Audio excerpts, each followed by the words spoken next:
Hey everyone, Gil here at Grayman Prepping. In this episode of Your Prep for Today, I want to talk to you about something for your first aid kit, tourniquets.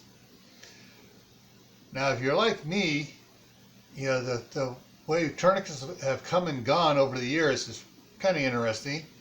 When I was, early in Scouts, oh yeah, here's how you put on a tourniquet. Then all of a sudden, no, don't use tourniquets anymore. Tourniquets are bad.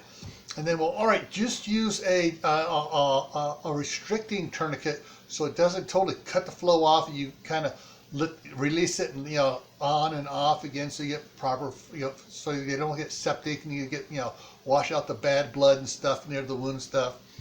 And now it's like, put a tourniquet on. Don't remove it, mark the time, and let the doctors do their thing. So, in your first aid kit, do you have tourniquets? Do you have the nice, good, fancy ones that you have the wide strap that are made to crank down and get proper pressure on the limb to stop the blood flow? Think about it. Go check what you have. Do a little research on the different type of tourniquets out there. Figure out what one is going to work best for you and get a couple. All right, so stay happy no matter what life throws at you. Stay safe, don't go out and do anything foolish.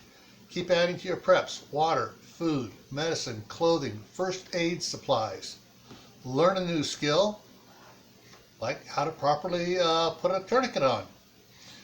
And most importantly here, for what's going on right now, plant a garden, because the vegetables at the store aren't good for you and you need to have fresh food.